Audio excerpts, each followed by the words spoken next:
Hello everyone, welcome to Saudi Plus Media Hub. I am your host, Elizabeth, aka Lizo, and the Imara Girls Festival is just a few weeks away, and we are celebrating women in their different spaces. Come the 12th of October, Kati Kati grounds is your place to be. Come, let's network. Come, let's celebrate each other. Come and encourage that lady, that young lady that you feel like needs this encouragement. Let's be Imara-ful. Let's be brave. Let's be strong. Let's come and support each other. And today I have beautiful, amazing women that will be part of the Imara Girls Festival. If you don't come, I would have tried my level best to connect you and see to it that you have them in your space. I'll let them introduce themselves so that we can kick off this conversation. Hello, everyone. Hello. How are you? Well, good. I'll start with Vivian, then Elizabeth. Introduce yourself and say a word to the people. Thank you. Vivian Nabisere from Women Rising Africa, project manager and developer. Hi, my name is Elizabeth Kemitsha. I am a feminist lawyer, an activist. These days people like to be called activists. I am a mother of many plants. I work and organize with the Uganda Association of Women Lawyers that many of you know as FIDA Uganda. It's an NGO for women and girls. Thank you so much.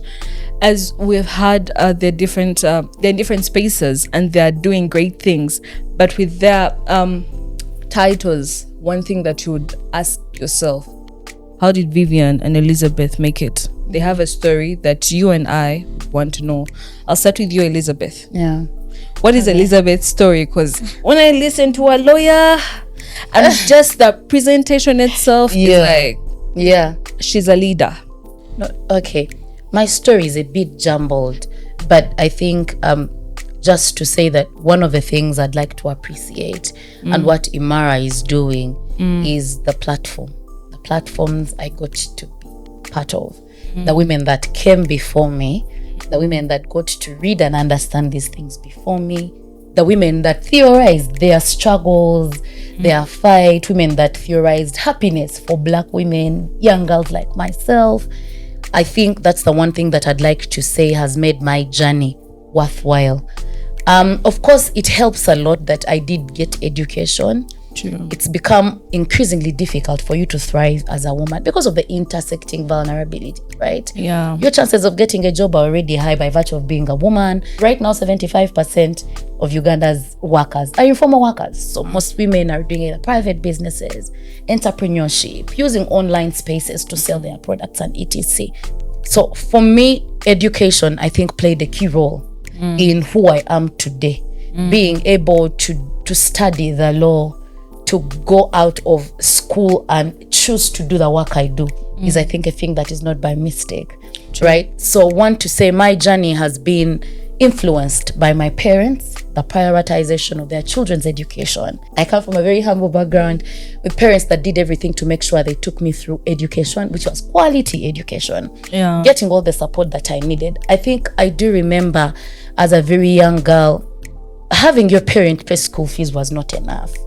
I just feel like there were lots of things happening in school that made you feel like you're not loved, you're not prioritized. Yeah, I'm poor, I can't afford this when my parents can't do this for me. Yeah. But just even having your mom once in a while walk you to school, right?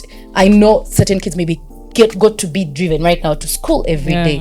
But for my mom, who is a woman from the informal sector, right, who had to wake up every day 5 a.m. to make sure she's up and running to do whatever she needs to do to make ends meet, or my father, I think for me it matters a lot that they prioritize my education, my siblings, and those that we grew up with as a family. So I think for me, education has played such a key role. The course that I did, I do not know if it does contribute, but I think the law for me has made me see things differently along the way, right? But also maybe the school I went to, the friends that I had, the platforms that I spoke about, right? I remember hearing about FIDA as young as I was, I think in P4.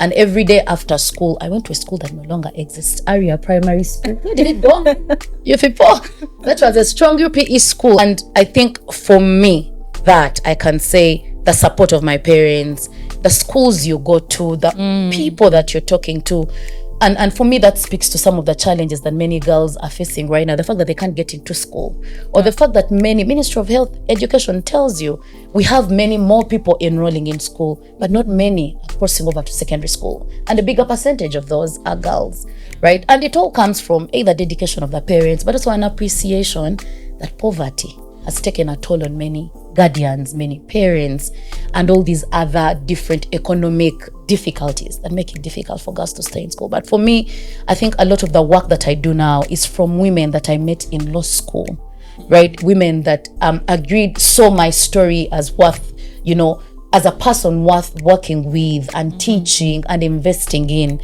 I have friends who are paying for what, remember at school when you photocopy material? Exactly. And so photocopy and pay for me heavy material. And I think that's support that many girls sometimes do not have. Yeah. And then just having the parents support you all through. It's not really easy, right? To go through school if you do not have support of the parents.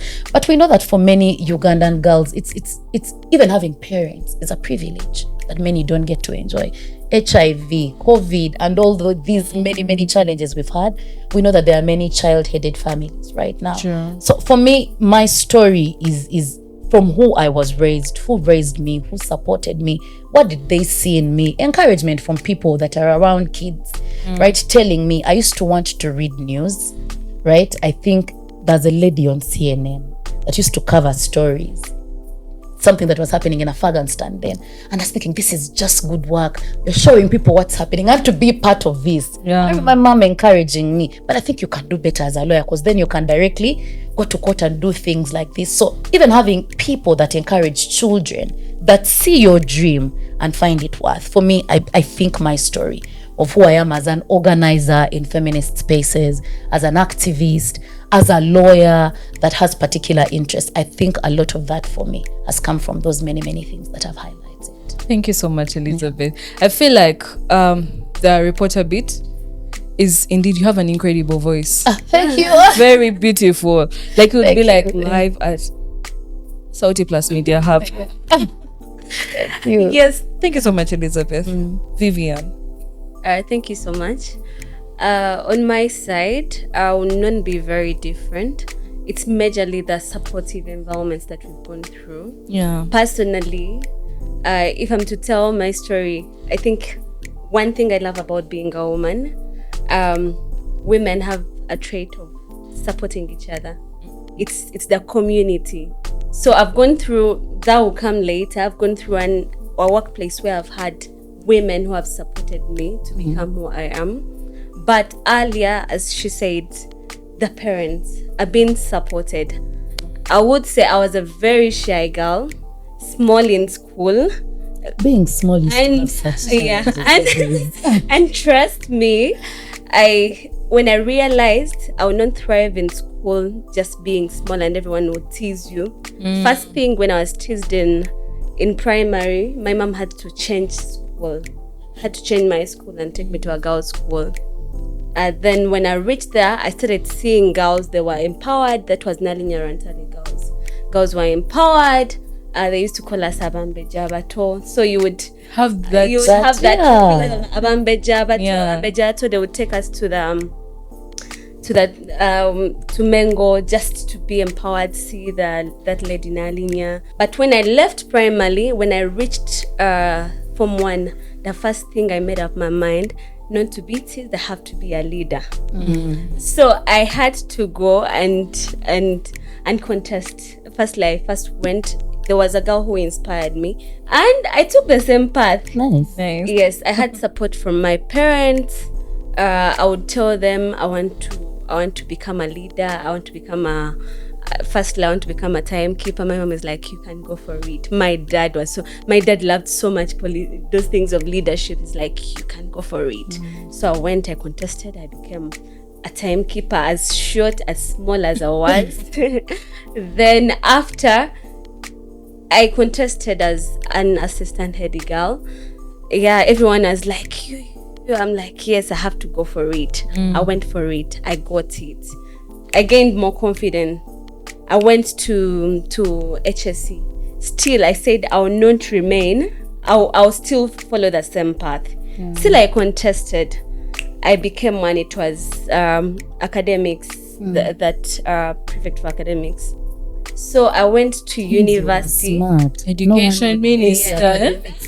If you're not abroad, Guys. just get My dear, I would make sure when I reach a place, I have to collect myself and stand out. Then I went to university. This was it, where I needed as much support as possible. So I was doing IT in College of Computing. So I said I have to lead. So I contested as a vice president, and oh my, just no, still I was still small and short. Yes, I know. it's real. Oh boy, I had support from my parents. My dad had to come from Lugazi, where I stay. He came to just sit in my campaigns. And so it was such an honor to have him. And after that, they changed the whole thing, because I was contesting with this girl who was so beautiful. She had a very nice figure. She was, and everyone would. Her campaigning managers would just use the word African queen. Yes. And I'm like, oh, whatsoever it is, I'll have support. Yeah. So my dad kept on encouraging me. My parents didn't have that much money, but at least mommy would be like, okay, get this 20,000, print this. My dad sends me, get this, print this, get some sweets. And I won the girl with like 30 votes. Wow. I had to be the only lady as a project manager. Wow. Yes. So it was support from I had friends who were very beautiful girls, slay queens, but I told them the only thing you can do for me is to help me and support me in this. They had to go on the roads and sing. My whole family had to come on the road, sing, support Vivian, support Vivian. Yeah, so having a supportive environment is something very, very, very beautiful, and that everyone needs. Everyone needs supportive parents. Everyone needs supportive friends. Everyone needs supportive siblings. That's the only way we can bring up a girl. That's the only way we can support each other's ladies. Apart from that story, I went to a workspace. So when I reached Safe Border, I went into logistics. Then I went to customer success. But as I was at customer success, actually I was put at the front desk. Someone just called me out saying, there is this girl who smiles a lot. I think she can be at the reception. It was kinda not something I wanted, but I went for it. But being there, it just put me on the stage. And here comes a very beautiful lady. She was the vice president of people at Safe Border. So when she met me, when she looked at me, she saw how I do my work. She just told me, there is something in you. Yeah, there's something about you. And there is some position that we are creating in Safe Border. And I think you're the best fit of it. And I'm like, wow, there are such women in this world. She's Pamela. So she believed in me, and she gave me a position that was community engagement. And that's where the story began. Being a project manager, I would lead 7 men, and I said, no, we are doing this project like this. We are not taking this money. We are not diverting it. We are taking it to make the IDs. We are taking it to do this. So I'm like, there is a need of someone who can believe in a lady, someone who can believe in someone to come out. So that's when we thought about the project of women coming into the border sector, because already we had like 2 women, and they were very successful. They were taking care of their families, they were riding, and they're able to make a living. So we came up with Pamela. Pamela told me we're going to work together. A lady came with the same vision. That is Lillian, the founder of Women Rising for Africa. That's the company I'm working in right now as a project manager. So she came with the same ideas what we had. She came with a vision of having ladies break through in this sector. We've seen men successful in this sector. Why can't women be successful in this sector? What do we need to have them? So that's when we started the project for Women on Wheels, where we train the women to come on board, and we support them to also make the a living out of in the border sector. For now, we have like 100 women. They are making money. You can be on your border in the morning, go back, check on your children, come back, make your money. You get, you're not restricted. You're able to do other things, and you're able to make your money. Yeah, so that's how I've really come into this space of being a leader, because of the support of women. Actually, even men themselves, even some staff would be like, why do you want to take women in that space? It's safe. Yeah, it's not safe. It's the men. But we're like, if men can do it, why not women? If men can be, actually, women are more careful on the road. Women can even thrive more than men. So it's really beautiful to believe in each other, to believe in fellow women, to believe also by yourself that I can do it, because it starts with you. Then others can believe in you. Thank you so much, Vivian. As we've had the two beautiful stories, and you may be wondering, what is the topic of conversation? And we're heading in for leadership, because as you've heard from them, they are leaders, and they're women who have been thriving throughout this journey, but they have had fellow women support them, and they have had their families. And that is what Imara is trying to bring on board and show to the public and to the people. But just as one thing that you stated, Elizabeth, in your whole career and growing up, you had the support of your mother and father. And being in the space of I feel like the how should I say, the low space has like men. They have been dominating like back then, but now it's a space where women are thriving, and women lawyers are like top there, like, you know, these cases, these hard-on cases you're seeing, they're feeder women, they're Sehad women, like they're women in law coming through. But what is that one challenge when you see your leader, but it's something that you've seen from the time you were being groomed to be a leader to now, and you feel like it's affecting the different young ladies who are entering into this space of law and who are trying to fight like for women's rights, for empowering and feminists and all? Yeah, I think I'll mention two or three. Real quick.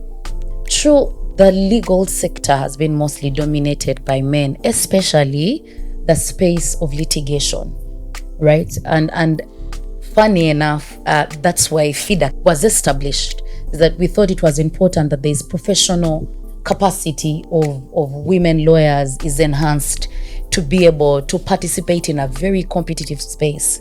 I don't think the legal sector is the only competitive profession, right? You'll hear from women in engineering telling you they face a few challenges to get a few deals signed, a few contracts from government and private sector. So yeah, but for the legal sector, I think some of the barriers that I continue to see affect girls is sexual harassment, right?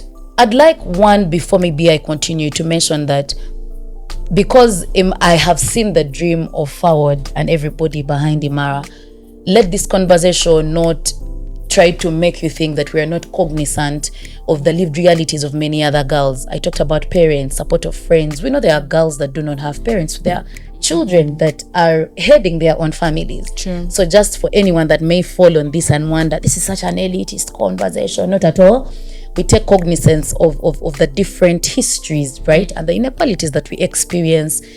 I grew up from maybe town, so for a woman that grew up in like Iganga, in like Luero, in like Kabong, their experiences are far different from mine. Sure. But we do recognize those, and if you check out Imara, you'll see the different conversations that take that into consideration. I just thought I'd mention for anyone that may join in the middle.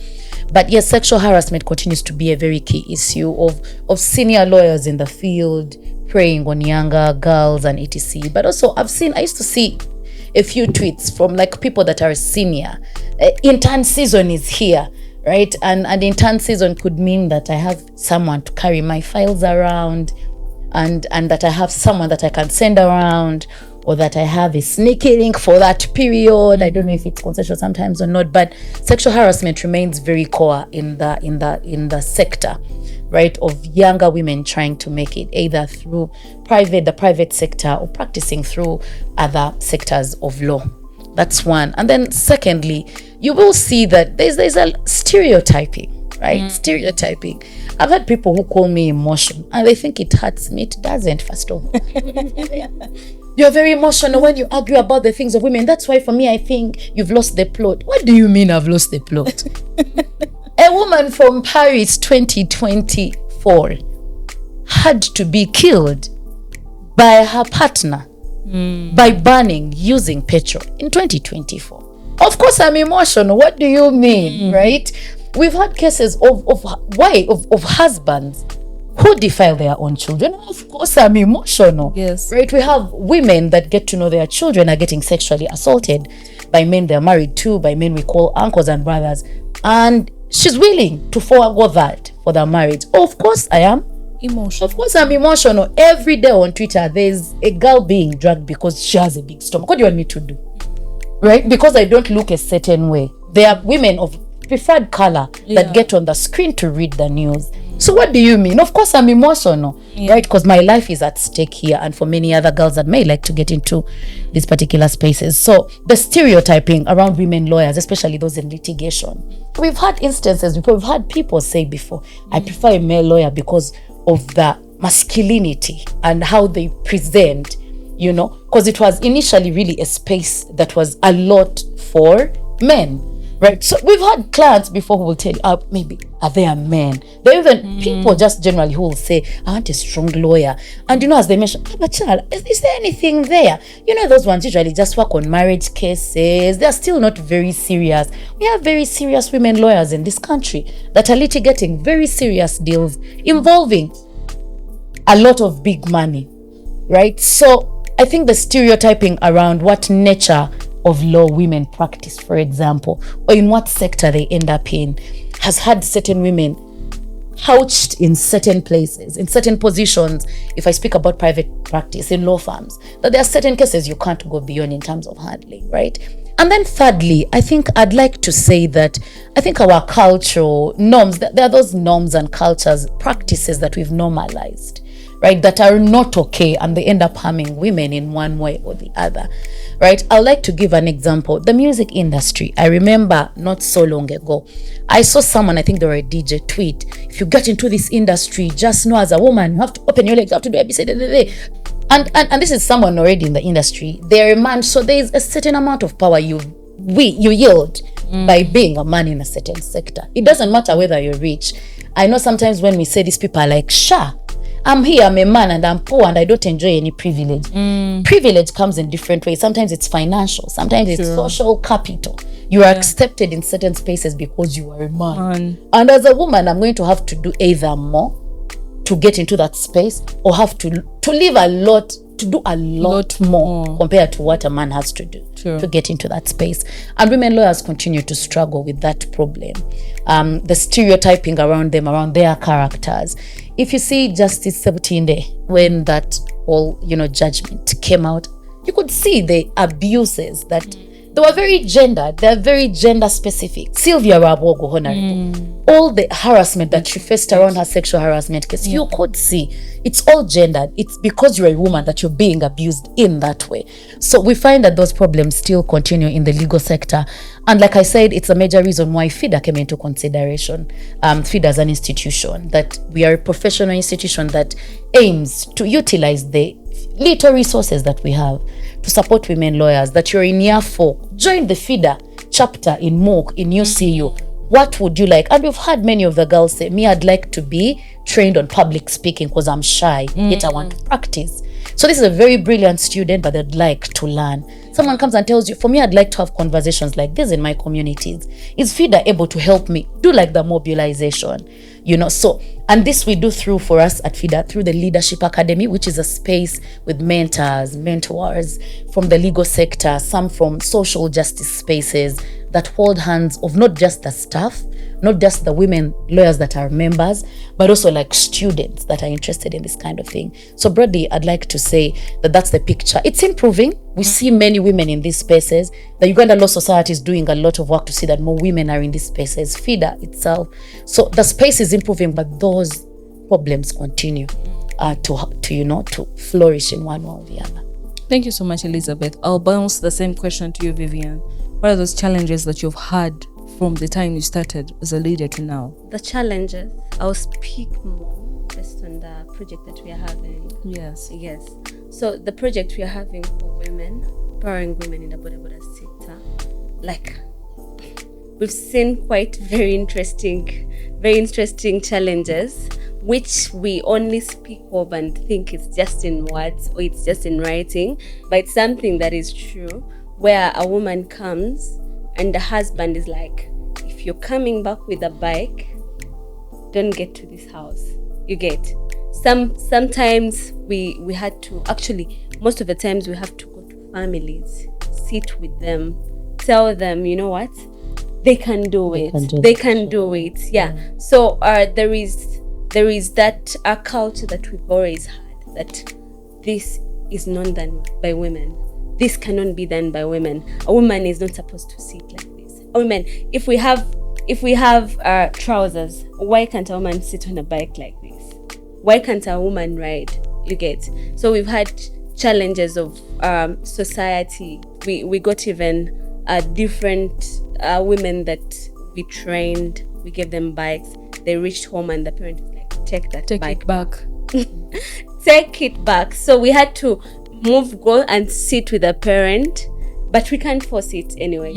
We have to talk to you. We go with one of the ladies who has done it. We're like, this lady's and this lady is going to help her, mentor her within the journey.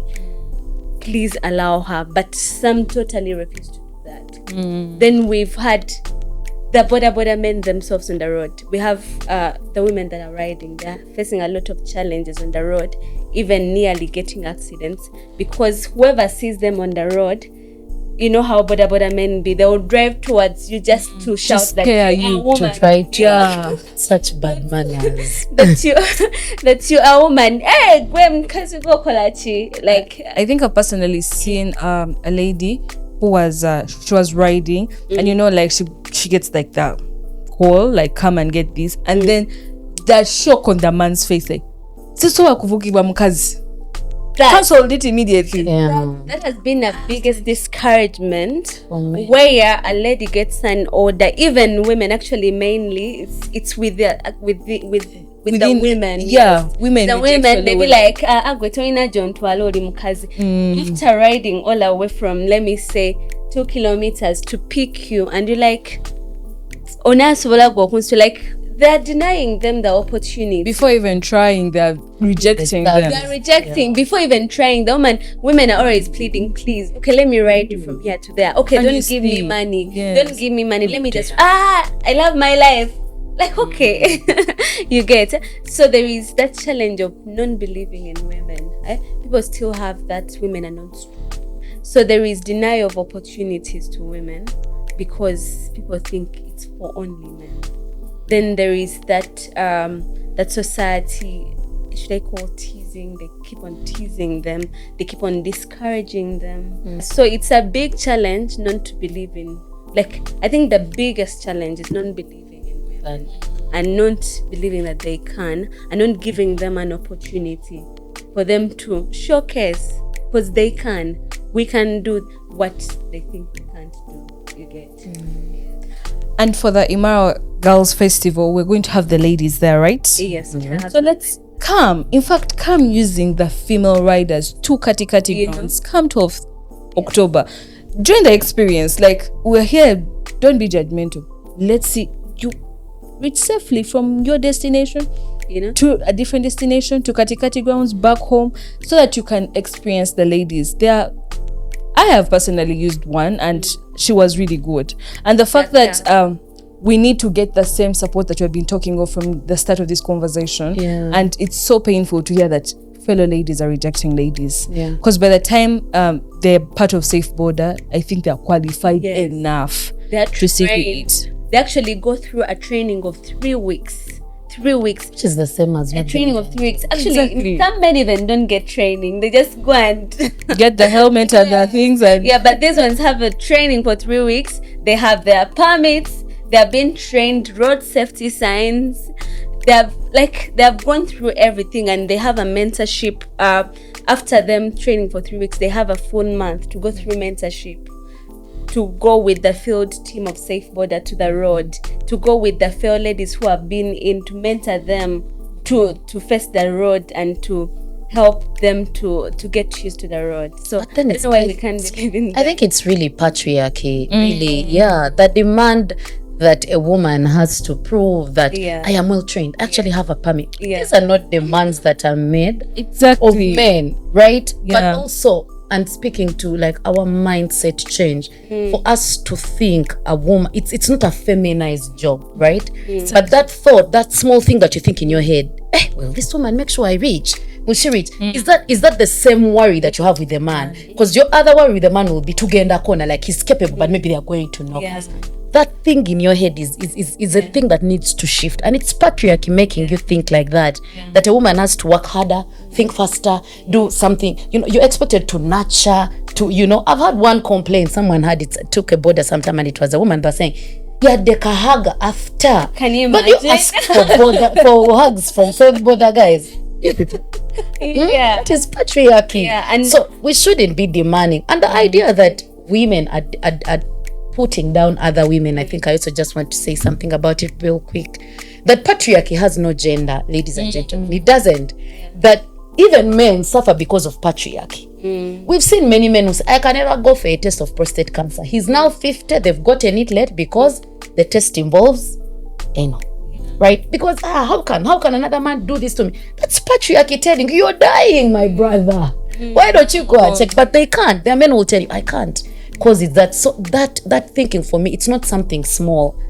Elizabeth, I'm going to just cut you short, and I'm going to ask a question that I've always wanted to ask, so that you simplify it for us as a lawyer. What is patriarchy? The domination of the male gender, sex, the domination of men in different spaces, that inequality, that domination of that one gender in the spectrum of things, the domination of men in particular jobs, the bringing down that you're talking about. And when I say patriarchy has no gender, it's because of things like those. But it's not the norm. It's not the norm that women will always bring down women, because in both of our stories, in many of other women's stories, it's been women that came before them that have done that for them. So patriarchy is really that domination of power. And power doesn't mean just money in their pockets. Money means the tribe where you come from, the geographical location, the social spaces you're part of by virtue of being a man, what you're able to do on a daily because you're a man, what jobs you do, what jobs are okay in people's eyes to do because you're a man, that kind of thing. So that domination of the male.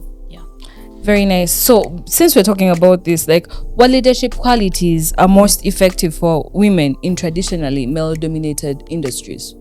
What are those qualities that you feel like they really need so that they can thrive in the male-dominated industries? Yeah. What? I feel like all life skills, you guys. All life skills, really, because really it's survival for every day. But I think in terms of tipping, for me, what I've seen is important is to truly understand who you are and what you want to do. And that's for me at individual level. Understanding what I'm looking for, who I am. Because let me tell you, as a teenager, you're told several things that make you feel a certain way about yourself. Right? Too many. She kept on referring to the fact that I was short, and I was like, that Vivian. Yeah. I struggle now to make 5 feet as an adult. So you can imagine how short I was. I was always among the first 2-3 girls at assembly. So I was always a very short girl. And you've heard things that people say. There are many things that you get told, and those are just small things with who I look like. But you know that the women's bodies are really political. Who we are, what we wear, who you share your body with, all that stuff is political. So for me, it doesn't shock me, but it took me a journey of understanding who I am as an individual, who I am in a community, who I am to people I commune with as family, as friends, as colleagues, as fellow organizers, as fellow oppressed women in the thing. So I really think that. Then secondly, I think away from the personal level is, I think women, I wish we didn't have to. I wish we didn't have to. have to. But unfortunately, we have. I think women have to raise their voices. Unfortunately, when you don't speak, you don't get heard. And we're living at such a time where there's a pushback on rights of women and girls. You know, you hear people say, government is giving all this money to the women. Have you gone to the women that are meant to receive that money and they're indeed getting the money with corruption and rule of law issues? I think a lot of that. So I think, unfortunately, women have to raise their voices every day to survive. Every day you have to force yourself to get heard. Because when you keep quiet, they will imagine, I think it's what they said, they'll imagine you're enjoying the pain. So for me, I think an encouragement to all young girls to use your voices. I'm a child who is not to keep quiet. And yet I'm a very shy person, unfortunately. But it had to take that each time I would notice when you don't talk, the thing Things goes go worse. Yeah, the thing just goes. No one ever knows how you feel. Then you're just there, and then it becomes a norm. Because small things we do every day now become norms. A norm of a home. Then I carry it to secondary school. Then it becomes a norm of a friends group. Then it becomes a norm of a certain caliber of women. These are things that begin there. So for me, I think having your voice heard, demanding that your voice is heard. But then for me, and this is not for everybody, because I know we are all limited in different resources all here.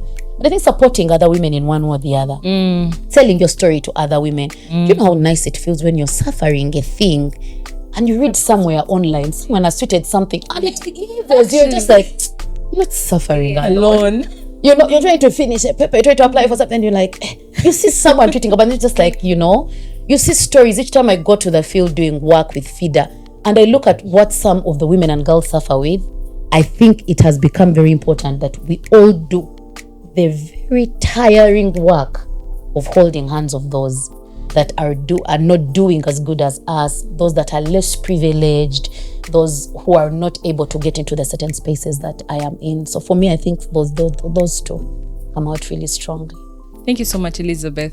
As we're coming to the end of this beautiful conversation, I would want Vivian to share with the viewers out there, why would you want to be part of Imara Festival as Vivian? And I don't know if your mother or as someone, as a mentor, as a leader, because just Vivian standing and speaking that you should come for Imara Festival. Why would I come? Because Vivian has stated this. Yes. Thank you. Yeah, so why Imara? Why Imara? Yeah, so majorly, what we've spoken about is what Imara does. Imara is on a campaign to support women to come out, to uplift each other. And that's what you need, to believe in yourself. She said a very good point, which I was going to say, that what we need as women, we don't need very many skills to stand out. We don't need very many skills to overcome these challenges, but to believe in yourself. Because one, the women are resilient, they're adaptable, women are wise. We have all what it takes, but you just need spaces as what Imara is providing to be uplifted, to know who you are as a woman, to meet other women who are speaking about their stories, to meet other women who have come out, to also come and listen to what can help you as a woman to come out. Because what you need is to believe in yourself. You get all it takes to come out. So the Imara Festival will be really, really good for everyone to attend, just to bring out what you are. It's what you need. Thank you so much, Vivian. Elizabeth, why Imara? Oh, I love women. I love girls. I just think girls want some enjoyment also, you guys. And I remember the last festival I enjoyed, we danced it. That celebration, but really, even away from that, I think it's amazing that we still have the opportunity to have these spaces to meet. Many young girls just never have these spaces. The girls we meet, we have feeder clubs as an initiative where I work, and just having them in the same space with kids from other schools is so exciting. Learning from each other. There's so much that young people tell each other. True. And if you don't catch it, some of it is a lot of misinformation. Some of it is just negative thoughts because of what they've had. So Imara Festival for me is an opportunity for you to convene with girls, right? And it's always the best time to convene with women that are interested in this kind of work. You don't need to be an activist. You don't need to be in the NGO space. You don't need to be a lawyer. You don't need to be a journalist. I think it's what Imara is doing is building villages that we were hoping, we wished we grew up in. Community where women and girls are nurtured, where women and girls are loved properly, where we are not competing with each other, where we are recognizing our differences and using those to uplift each other than have them tear us apart. So Imara is, I think, for me, a celebration of women and girls.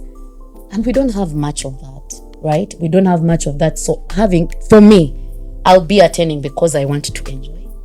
But secondly, because I think for me, we need to remind ourselves each time that we have to still continue doing the important work with the girls. Thank you so much. As we've heard from the beautiful ladies, they've given their reason why Imara. And I ask you, why not Imara? Because Imara is the space for you, me, our brothers, our sisters, our fathers, and each and every Ugandan is part of Imara. Come 12th of October, Kati Kati grounds is the place to go to. And guess what? Safe Border is our official transport partner, and they're going to be there and get that with discounts. So why not? What is the reason that you won't come for Imara? Transport sorted. So let's come and celebrate women. Let's come and empower women. Let's come with our sisters, our brothers. Bring them along. It's not only a women's event. Bring along the men so that they can understand how to empower their little sisters, their girlfriends, their wives, so that we can have less cases of GBV and empower people and empower our different spaces so that we can thrive together as a nation. And I would want to thank our official partners, Richer Hand Uganda, Forward, Hillweight Foundation, Movit, Safe Border. I just want to say, and all the other partners that I've not mentioned, we are very, very grateful that you're on board for this beautiful cause. Come the 12th of October, we all lead to Kati Kati grounds. I'm Elizabeth, aka Lizo, and thank you for being part of this conversation. If you have any comments, just go down to Richer Hand pages, and that will be on our YouTube and X, Instagram, TikTok. Please ask Elizabeth. Tag her, tag Vivian. Let's have these conversations. And obviously, why not Sawuti? Because we are the people behind this beautiful podcast, and we are behind Imara Girls Festival because we believe in women and empowering young girls. I remain Elizabeth, and have a great day.